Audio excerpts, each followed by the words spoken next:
It is Ryan here, and I have a question for you. What do you do when you win?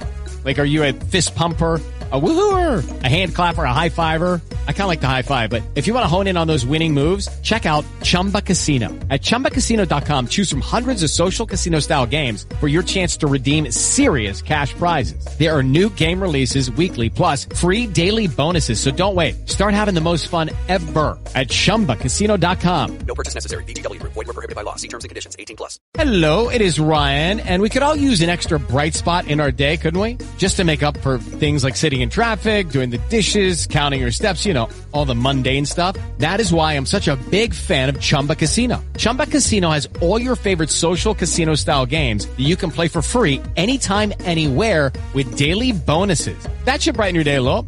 Actually, a lot. So sign up now at ChumbaCasino.com. That's ChumbaCasino.com. No purchase necessary. VGW. Void where prohibited by law. See terms and conditions. 18+.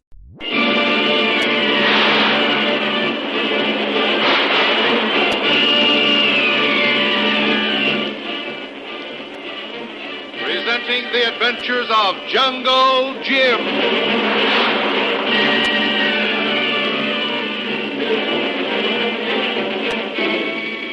The Adventures of Jungle Jim, broadcast weekly over this station, are dramatized from the full-color action pictures to be found in the Comic Weekly, the world's greatest comic supplement that comes to you each week with your Hearst Sunday newspaper. Join the 11 million adults and 6 million youngsters who make their weekends more enjoyable reading the world's greatest comic and adventure pictures by the world's best artists featured in every issue of the Comic Weekly. Insist on the Sunday newspaper that brings you the Comic Weekly. The successful completion of Jungle Jim's adventure with the Stacys comes with the return to normalcy of Stacy's wife. The dangerous fever that had completely unbalanced her mind has gone, and she has fully recovered her health and memory. But before resuming the journey back to civilization, Jim, anxious to clear up the mystery of why old Nala vents such hatred on the Stacys, questions Helen Stacy. Well, Mrs. Stacy, if you feel up to it, I'd like to ask you a few questions as to old Nala's motive in causing you and your husband so much unhappiness. I feel perfectly healthy now, Jim, thanks to Lil's careful nursing. I don't mind discussing the cause at all. Oh, good. And as I was saying, perhaps you can suggest a motive for her barbaric behavior. I think the motive was revenge. Revenge, Helen? Why in the world do you think that? Well, Red, you know that many years ago when your uncle first came here, he hired Nala as housekeeper. Sure, she was a young woman then, and her people's village was close by here to Uncle's plantation. Your uncle was rather a stern, God-fearing man, and when he found out the weird, bloodthirsty beliefs of the tribe, he forced Nala to give up her people and their horrible religious beliefs. Yes, I knew that he tried to convert her to Christianity, and even went so far as to buy the land from her tribe, paid them to move far into the jungle. But surely that wouldn't constitute the motive for such a fiendish revenge. No, Lil. Nala tried to absorb Christian principles and served Red's uncle faithfully for many years. Oh, that's right. He even wrote home telling us that he'd provided for her in his will. He had instructed us to see that a portion of the plantation and a small sum of cash was given to Nala upon the execution of his will. Well, what happened to make him change his mind? Well, she didn't figure in the will when you inherited the estate, did she, Red? No, Jim. I was the sole heir. You see, he made a new will. Oh, I see. And what was the reason for that move? Well, as Nala grew older, she drifted back to her old beliefs. She encouraged the high priest and members of the tribe to visit her. Not on the plantation itself, of course, but off in the edge of the jungle, where one of the old idols still stood. They held their religious ceremonies. Red's uncle heard of this, and in a fit of anger...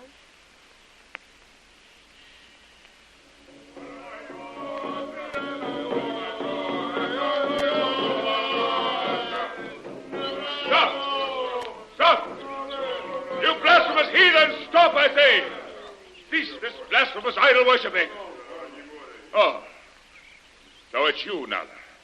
After all I've done for you and your people, you have broken your promise to me. You have forsaken the teachings of Christianity and returned to this horrible, heathenish idol-worshipping. And that horrible old man you call a high priest has returned to defile my property with these blasphemous ceremonies after I bought this land from his people and gave him money to move away. You have all disobeyed me, broken your words. Very well, I shall punish you. All of you. Moko! Moko! Yes, sir. Moko, bring your men with the axes. Chop down this idol. Break up this altar and then set fire to everything. Yes, Master Stacy. Now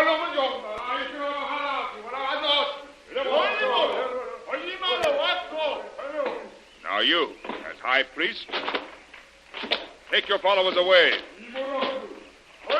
Hurry before my men drive you off. And remember, if you ever return, I'll punish you severely. Go on now, go.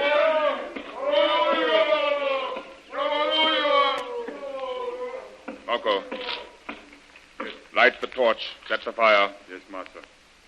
Now you, Nala, you go back to the plantation at once. Wait for me until I return. Ready now with fire, Master Stacy. Very well. Light it.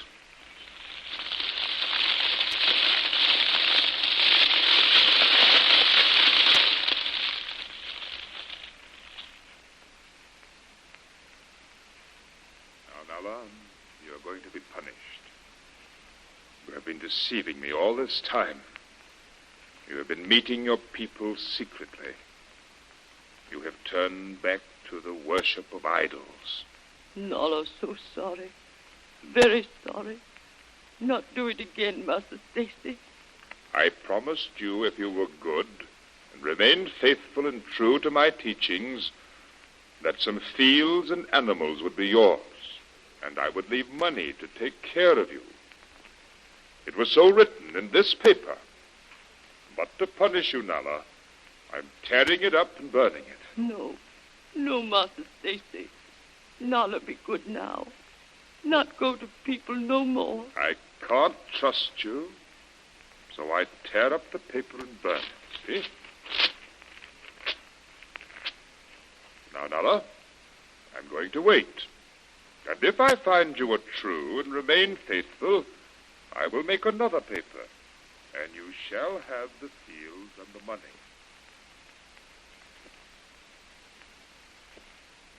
Well, that's quite an interesting story, Mrs. Stacy. But, what happened finally? Fear and superstition had too strong a hold on Nala. And despite our uncle's warning, the high priest sent messages to her, and she found ways and means of stealing away to the ceremonies. And your uncle caught her again? Yes, and he had her followed. And he decided she was beyond redemption. So he made a new will, leaving everything to Red. Yes, that's right, Helen. And a few weeks later, he died. And, well, we came out, and, well, you know the rest. No. Not so fast, Red. That isn't all. There must have been some enmity between Nala and your wife. Yes, I was afraid of her from the day we moved in and took over the estate. The way she looked at me, I could sense the deep hatred she felt for us. Well, Helen, you never told me how you felt. Of course not. You had plenty of other worries on your mind without me adding to them. Well, did she ever actually tell you how she felt? Yes. The time that Red had trouble with his shipments up the river and was gone for so long, I decided to try and get her to tell me what was wrong. She was very evasive at first, but I finally got her to tell me the story that I've told you about the will. And did you have any idea that old Nala was going to have a revenge on you? I suspected there was something wrong when Nala used to go away on long trips into the jungle. Then I used to hear the native drums beating, and I could hear them singing. They seemed to be getting closer to the house all the time. Tell me, Mrs. Stacy, did you ever see any of Nala's people around the plantation? Yes. I'm almost sure I saw the high priest meet old Nala at the edge of the clearing, a night or two before Red came back from his trip. I was looking out of my bedroom window when I saw Nala cross the clearing, And just as she approached the edge of the clearing, a native came out. They stood talking. Then they both began looking up and pointing to the moon. Was it a full moon, do you remember, Helen? I'm quite sure it was, Lil. It was very bright, because I could see things almost as clearly as in daylight. That was the high priest with her. And being at the time of the full moon, they were probably plotting then to use you as a sacrifice to the moon god. You're probably right. Well, I watched them for a while, and finally I saw the native open a small bag and take something from it and give it to old Nella. That was the little box containing the little black spider, whose bite they used to put you in that feverish trance. I left my room and came down as she was entering the house. She was clutching something tightly in one hand and tried her best to avoid me. She slinked off into the kitchen. I went to bed, and that's all I ever remember. That's easy to explain now. It was the night of the full moon, when our people in bygone days made a human sacrifice to the moon. Being jealous of you and your inheritance, she decided on revenge. And her warped mind planned that diabolical plot. Then it was old Nala's idea to revive the custom of the human sacrifice, and not the high priest. Well, certainly she sold him on the idea and persuaded him to get her the black spider. And that night, while you were asleep, she sneaked into your room and let the spider bite you, just as she did in the village when I almost caught her. Why, certainly, Lil. She even went so far as to let that spider bite you at certain intervals to intensify the fever, until it completely robbed you of your senses. Yes, and what a fool I was when I came home and found Helen here in that condition. See, I hurried down the river for the doctor, and I left her here, Jim, all alone with, well, Nala was in the room. In fact, I insisted that Nala remain here right at her side. I threatened to whip her if she left Helen. And all that time she was poisoning me with those spider bites. And as soon as you were well on your way down the river, she signaled her people to come in and spirit you away to their village, where you were to be sacrificed. That's right, Mr. Brill. And Nala's revenge on me was to hold me prisoner and let me stand by helplessly while they performed those hideous sacrificial rites. What a fiendish, diabolical plot. And, Stacy, it almost worked.